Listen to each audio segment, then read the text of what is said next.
ایک مرتبہ سیدنا بلال رضی اللہ تعالیٰ عنہ بیٹھے ہوئے تھے، کوئی بات چل رہی تھی تو عمر رضی اللہ تعالیٰ عنہ نے کوئی سخت لفظ استعمال کر دیا۔ جب حضرت بلال رضی اللہ تعالیٰ عنہ نے سنا تو ان کا دل ایک دم سے بجھ گیا اور وہ خاموش ہو کر وہاں سے اٹھ کر چلے گئے۔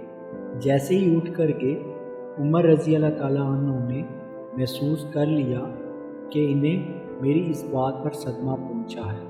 چنانچہ عمر رضی اللہ تعالیٰ عنہ اسی وقت اٹھے اور حضرت بلال کو آ کر ملے۔ کہنے لگے، بھائی، میں نے ایک سخت لفظ استعمال کر لیا ہے، آپ مجھے اس کے لیے معاف کر دیں۔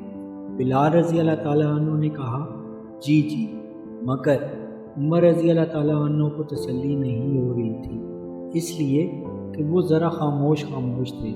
ان کا دل جو دکھا تھا، تو جب حضرت عمر رضی اللہ تعالیٰ عنہ نے دیکھا کہ بلال کا دل خوش نہیں ہو رہا، تو بات کرنے کے بعد بلال رضی اللہ تعالیٰ عنہ کے سامنے زمین پر لیٹ گئے اور کہا، بھائی، میرے سینے پہ اپنا قدم رکھ دو، میری غلطی کو اللہ کے لیے معاف کر دو۔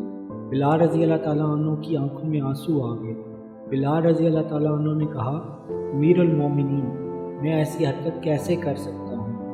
جو بڑے حضرات تھے پہلے اپنی زندگی میں ایسے معاملات کو سمیٹا کرتے تھے۔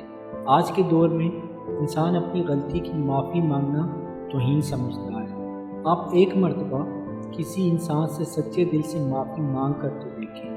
جب اللہ تعالیٰ ہمیں معاف کر سکتا ہے تو پھر انسان کیا چاہیے؟